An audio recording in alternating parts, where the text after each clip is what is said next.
18 травня 1944 року під час Другої світової війни радянський режим виселив всіх кримських татар з рідного півострова в Центральну Азію та на Урал. Приводом для геноциду корінного народу Криму стало звинувачення у начебто співпраці з нацистами.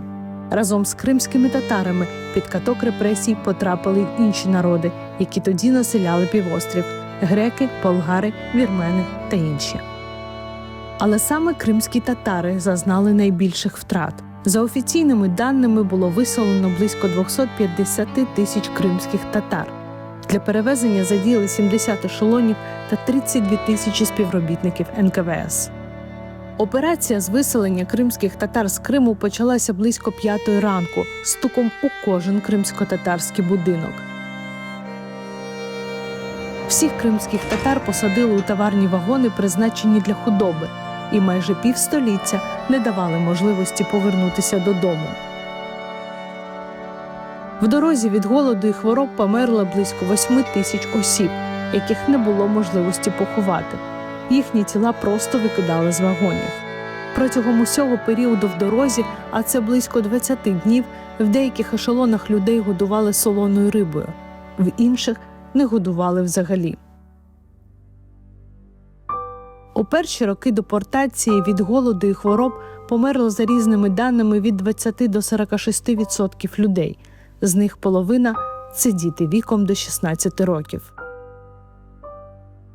Кримських татар, які були на війні, депортували прямо з лав Червоної армії в травні 1945-го. Переважну більшість кримських татар поселили в бараках та спецпоселеннях, які були більше схожі на трудові табори. Депортовані стали дешевою робочою силою.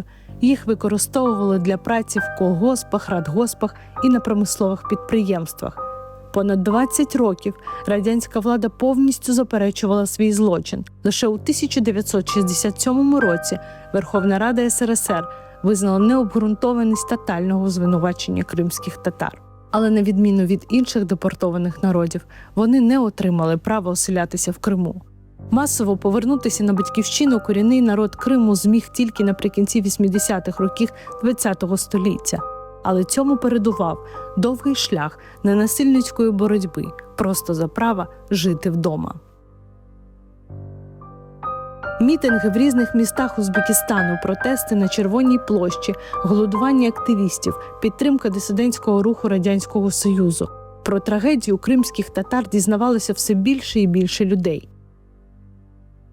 В 1987 році в Москві відбулися масові акції протесту. Радянська влада обіцяла вирішити кримсько-татарське питання, але натомість ТАСС опублікувала повідомлення, у якому знову наголошувалося на нібито зраді кримських татар під час Другої світової війни з неіснуючими подробицями. Відверто наклепницький текст свідчив про те, що влада не зацікавлена у поверненні корінного народу Криму на його батьківщину. Саме тоді почалося масове повернення кримських татар з місць заслання. Полишивши все, що було побудовано та накопичено за ці півстоліття у засланні, велика хвиля депортованих рушила на рідний півострів. Але в Криму на них ніхто не чекав. Радянська влада намагалася загнати кримських татар в пастку. Їм було заборонено продавати будинки, їх не приймали на роботу, не прописували. Вчителі, лікарі, професори, досвідчені інженери, економісти, архітектори були змушені займатися торгівлею на ринку. Тільки у 2000-ні роки кримські татари почали відбудовувати свої домівки наново.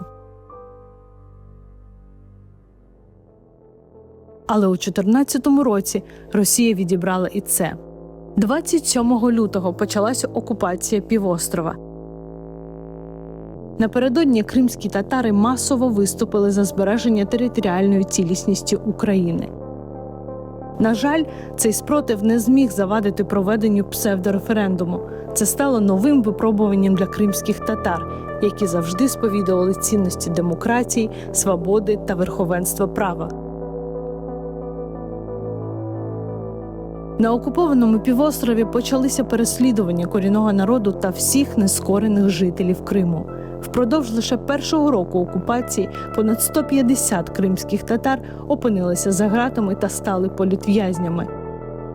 21 людина зникла безвісті або була вбита, а меджліс кримсько-татарського народу був визнаний терористичною організацією та заборонений на території півострова. Ці репресії тривають і досі, але російська влада, гідна спадкоємиця Радянського Союзу, намагається відібрати у кримських татар і пам'ять про найбільшу трагедію в їхній історії. З 2014 року в Криму заборонено проводити жалобний мітинг на центральній площі Акмісджита. З початком широкомасштабної агресії Росії у лютому 2022 року та після оголошення часткової мобілізації частина кримських татар знов була змушена залишити батьківщину з надією зовсім скоро повернутися додому – в вільний Крим.